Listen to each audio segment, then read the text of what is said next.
Tonight, someone to know is entering the Nevada Women's Fund Hall of Fame next week. An advocate for women and children with thousands of hours of volunteer work. Her resume is impressive. It is. But Faith Justis has a story about Felicia O'Carroll that she says many people don't know.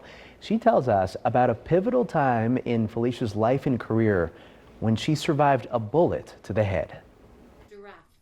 Today, you'll often find Felicia O'Carroll at home playing with her grandkids. She says these moments are one of the great joys in her life. A life that was almost cut short over 40 years ago at a celebration with a group of co-workers. The next thing I know, something hit me in the head.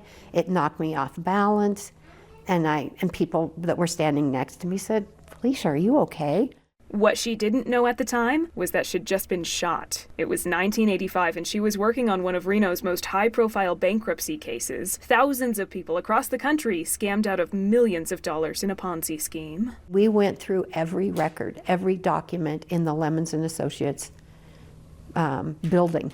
And thanks to the work of her team, It took a number of years, but everybody got back almost 50%. not everybody was happy with that news. Felicia was standing beside the bankruptcy trustee that day, who'd been receiving death threats. When I put my head up, there was a little trickle of blood coming from right next to my eye. But nothing in the wound, and no symptoms besides a pounding headache. It was days before she went to the doctor, and weeks before she finally saw a surgeon. And the nurse goes, when he pulled it out, she goes, "What is that?" And he grabbed my knee and he said, "Felicia, you are so lucky.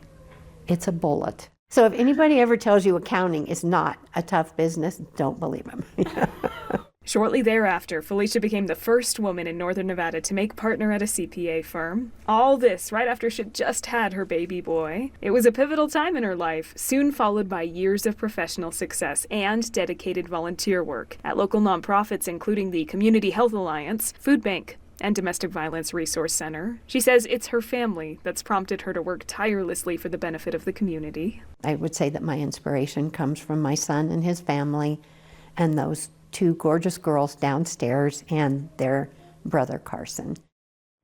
To this day, it's still a mystery who shot Felicia. She doesn't actually know if it was a targeted attack on the trustee or her team or just a stray bullet. With your Someone to Know, I'm Faith Justis for 2 News Nevada. Wow, no doubt she is so worthy to be honored with the Nevada Women's Fund.